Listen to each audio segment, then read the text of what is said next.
안녕하세요. 말씀의 거리 834번째 시간 기도하심으로 시작하겠습니다. 거룩하신 주님 감사합니다. 주님의 말씀을 묵상합니다. 성령님께서 말씀에 조명이 되어 주시옵소서. 우리 주 예수 그리스도님의 이름으로 기도합니다. 아멘. 네, 오늘 보실 말씀은 히브리서 7장 1절에서 12절까지의 말씀 함께 보도록 하겠습니다.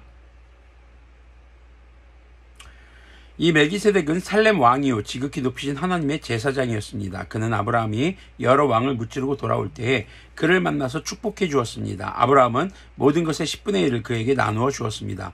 첫째로 멜기세덱이란 이름은 정의의 왕이라는 뜻이요, 다음으로 그는 또한 살렘 왕인데 그것은 평화의 왕이라는 뜻입니다. 그에게는 아버지도 없고 어머니도 없고 족보도 없고 생애의 시작도 없고 생명의 끝도 없습니다. 그는 하나님의 아들과 같아서 언제까지나 제사장으로 계신 분입니다. 자, 여기서 멜기세덱에 대해서 이제 좀 설명을 하기 시작합니다. 자, 멜기세덱은 구약 창세기에서 아브라함을 축복했던 인물로 알려져 있고 아브라함이 또 11조를 바친 인물로 알려져 있죠. 살렘의 왕이었던, 그리고 제사장이었던 사람입니다. 그런데 하나님의 아들과 같아서라는 표현에서 멜기세덱이 하나님의 아들로 보아서는 안 됩니다. 하나님의 아들은 누구십니까? 예수님이죠. 예수님과 같이 지금 이스라엘 내에서는 아주 신적인 존재로 지금 추앙받고 있는 존재예요. 왜냐하면 자신들의 민족의 조상인 아브라함을 축복했고 자신들의 민족의 조상인 아브라함이 11조를 바쳤던 인물이거든요. 한마디로 그들도 모두 아브라함을 통해서 그 멜기세덱이 11조를 바쳤다라고 보는 것입니다. 자, 먼저 멜기세덱은요 정의의 왕이고 평화의 왕이라고 이야기를 합니다. 그리고 성경에 그에 대한 기록이 없다는 의미로 지금 아버지 어머니 족보가 없다라는 얘기가 나오고 있어요. 그것이 바로 이제 당시 율법에 의한 아론 가문의 제사장과는 전혀 다른 것임을 강조합니다. 혈통에 의해서 태어날 때부터 제사장 가문으로 태어난 것이 아니라 아주 특별하게 제사장과 왕으로 세워진 그런 인물이 멜기세덱이었던 것으로 이야기하는 것입니다. 그런데 멜기세덱에 대해서 이야기한 것 같은데 우리는 지금 이 멜기세덱이라는 인물을 통해서 누구를 지금 보게 됩니까? 바로 하나님의 아들이신 예수님을 보게 됩니다. 그 예수님은 어떤 분이셨던 겁니까? 정의의 왕, 평화의 왕, 하나님의 말씀을 이루시는 분, 하나님의 말씀, 그 공의를 성취하시는 분, 그리고 하나님과 우리 사이에 평화를 주시기 위해 이 땅에 오신 분. 우리는 이 멜기세덱을 통해서 바로 우리 주 예수님을 바라보게 되는 것이죠.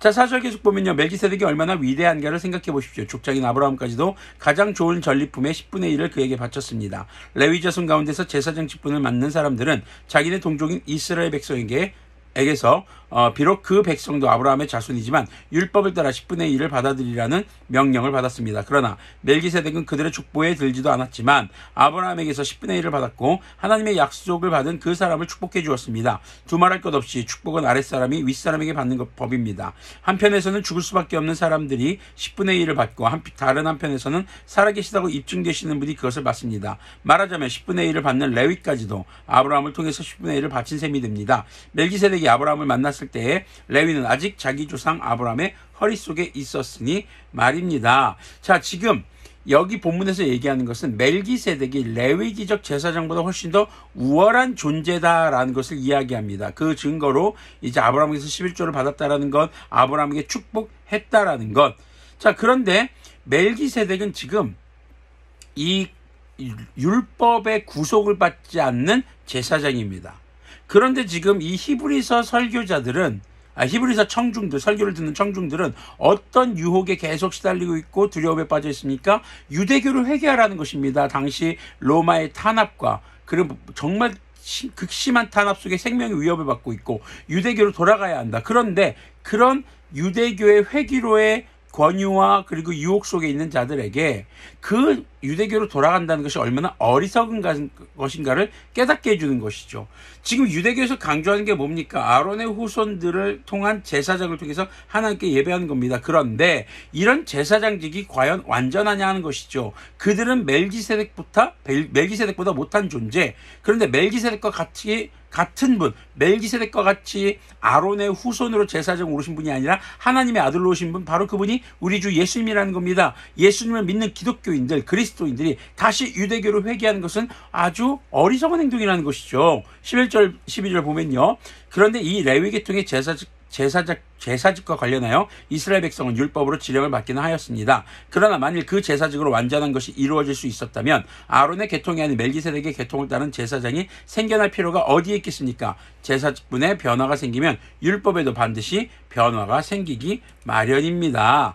자, 지금 당시의 레위 지파, 그러니까 아론의 후손들을 통한 제사장 직분이 완전하지 못했다는 것입니다. 온전하게 하지 못했기 때문에 지금 문제가 많이 발생했죠. 그리고 멜기세덱의 반차를 따른 완전한 제사장이신 바로 예수님이 이 땅에 오신 것입니다. 그러면서 당시 예수님을 믿는 자들에게, 자, 과거의 율법으로는 온전하지 못했던 그런 제사장이었고, 이제는 제사 직분의 새로운 변화, 그리고 율법에도 반드시 변화가 필요하다라는 것을 강조하는 것입니다. 새로운 계명, 바로 우리 주 예수님을 통해서 주어지는 것이었죠. 사람을 통해서 주어진다면 그것은 이단이 됩니다. 하지만 하나님의 아들이신 예수님을 통해서 바로 그 말씀이 주어지게 된 것이죠. 우리는요, 우리가 그동안 지켜왔던 것들, 어떤 우리 삶에서 관습적으로 행해왔던 것들, 또 그것을 떠났다가도 다시 과거로 되돌아가야 한다는 여러 가지 상황 속에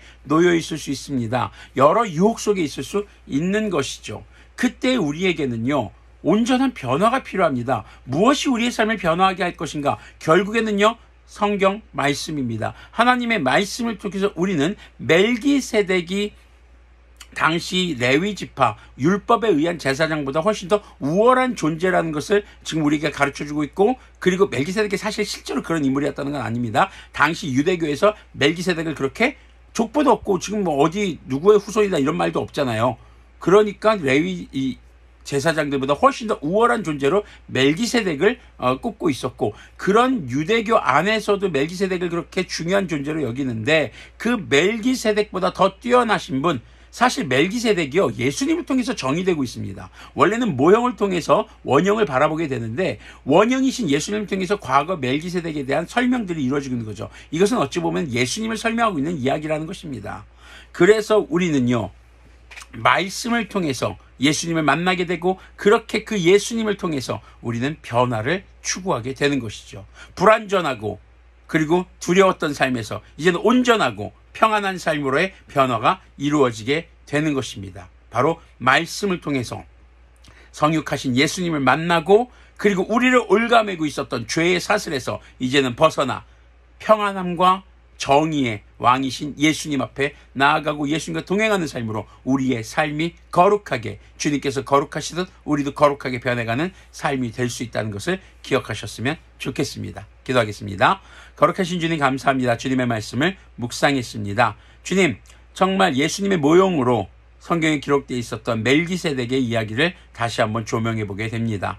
주님, 율법으로서는 온전하게 되지 못했던 그 모든 것들이 멜기세덱의 반차, 즉 율법에서 규정하지 않은 제사장이면서 왕으로 오신 예수님을 통해서 온전하게 되는 것을 우리가 바라보게 하여 주시옵소서. 오늘도 말씀을 통해 예수님을 만나고 우리의 삶이 변화될 수 있는 그런 삶이 되기를 소망합니다. 우리 주 예수 그리스도님의 이름으로 기도합니다. 아멘. 네, 우리가 죄에서 떠나서 거룩한 삶으로 변화해야 합니다. 그리스도인답게 변화해야 합니다. 그 변화의 원동력은 말씀을 통해 성육하신 예수님을 만나고 그 예수님과 함께 동행함으로써, 그 예수님의 말씀 우리 삶에 실현됨으로써 우리의 삶이 변해간다는 것, 그것을 잊지 않는 오늘 하루가 되기를 소망합니다.